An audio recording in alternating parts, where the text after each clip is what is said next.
Politicians love two things: power and property. Some politicians live like they're plotting world domination. Others are hiding in plain sight, hoping nobody remembers that campaign promise. This is the U.S. Politicians' House tier list, where we judge America's leaders based on one thing only: how ridiculous their homes are. Barack Obama, with his $12 million Martha's Vineyard estate, is the kind of place you retreat to after 8 years of drone strikes and awkward handshakes with Mitch McConnell. Oceanfront views, private beach, a house big enough to host 3 separate Netflix deals. S tier. Nancy Pelosi. Nothing screams for the people like a $25 million vineyard. Nancy's house has more fridges than most neighborhoods. And yes, they're stocked with $13 pints of designer ice cream. Say what you want, but this is peak old money energy. A career politician with a side of insider trading, allegedly strong S tier. Mitt Romney doesn't have a house. He has a portfolio of homes that all look like they were staged by a hedge fund. There's the massive ski chalet in Utah. Then there was the beachfront La Jolla mansion in California, which he famously built a car elevator into. You heard that right, a custom-built $55,000 elevator for his cars. When catching backlash, the Romney campaign defended it by saying they are common fixtures in the area because of space constraints. I mean, off that response alone. F tier. Next up, the myth, the mittened meme, Bernie Sanders. The self-proclaimed democratic socialist who spent decades roasting the billionaires. And I hope that everybody knows, whether they're Republicans, Independents, or Democrats, that you're not living in a true democracy when billionaires are able to put hundreds and hundreds and hundreds of millions of dollars into presidential and state elections to elect the candidates of their choice. That's not democracy, that is oligarchy. While quietly scooping up not 1, not 2, but 3 homes. There's his modest primary residence in Burlington, Vermont. Charming, classic, smells like black coffee and revolution. Then there's the DC row house. Necessary, of course, for yelling at Congress in person. But the real kicker? That third place.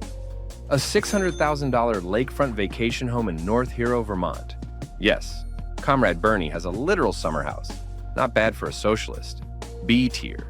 Okay, let's head to Wilmington, Delaware. Joe's house is fine, it's normal, which is a little suspicious. This is the same basement where the 2020 campaign basically lived. He ran for president from a ring light and a recliner, but I hear the basement is nice. C tier. Mitch doesn't own just a house. He owns a vibe, and that vibe is soulless mansion energy meets Civil War reenactor. This is not a cozy family home. It's a place where legislation goes to die, slowly. The house is stale, cold, calculated, just like its owner. B tier. Points for power. Next up, Democrats' favorite auntie. Kamala's real base is a $5 million Brentwood home in LA. 4 beds, 5 baths, designer kitchen. It's West Coast elite through and through. She also flipped a Soma condo in San Francisco for profit and had a swanky DC spot with a rooftop pool and concierge. For someone who brands herself as for the people, she lives like she's above them. A tier. Luxury liberalism at its finest. Let's stay in California. This man looks like he was genetically engineered to sell luxury real estate. Gavin Newsom's house. He lives in a $3.7 million Fair Oaks mansion, tucked in the trees like it's hiding from working-class people. 6 bedrooms, a pool, a wine cave, of course. This isn't a governor's house. It's a tech CEO's Airbnb side hustle. Too polished to be relatable, too rich to be trusted. But man, those countertops are nice. A tier. Ron DeSantis. Picture a classic Southern-style mansion. 5 bedrooms, a shimmering pool, manicured hedges, set smack in the heart of Tallahassee. It's the kind of place that whispers backyard barbecues. Rumor has it some of those marble countertops and luxe fixtures were footed by, well, you know, state allocations. In other words, it's polished just enough to feel relatable, but still has that I'll debate you in the driveway energy. B tier. Suburban showpiece with a dash of political theater. George W. Bush's 1,600-acre ranch isn't just a house. It's a retirement plan with landscaping. Dubia called it the Western White House, which sounds like something you'd name a Cracker Barrel with classified documents inside. A tier, simple, presidential, and safely removed from the decisions he made. Matt Gaetz lives in a waterfront home in Fort Walton Beach, Florida.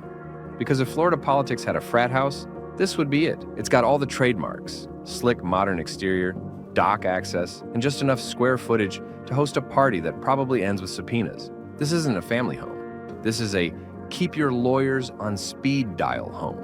The vibes are immaculate, but the ethics committee is concerned kind of place. Sorry, Matty Boy F tier. Marjorie Taylor Greene lives in Georgia, in what looks like a house you'd find while Googling Patriot Bunker for sale. Big, rural, gated, and probably has more flags on the lawn than books in the house. The vibe? Like a CrossFit gym married a Facebook group and had a baby on January 6th. But because it has Southern charm, we'll give it D tier. We would show you George Santos's house, but unfortunately, it doesn't exist. Just like his Goldman Sachs job. F tier. And then there's Hillary Clinton's main residence in Chappaqua, New York, a quiet upscale town that feels like a witness protection program for elite politicians. The house itself, big, classy, and discreet. It's the kind of place where every room has a fireplace and at least 3 locked file cabinets. It's not flashy, because Hillary doesn't need flashy. She needs plausible deniability and reinforced Wi-Fi.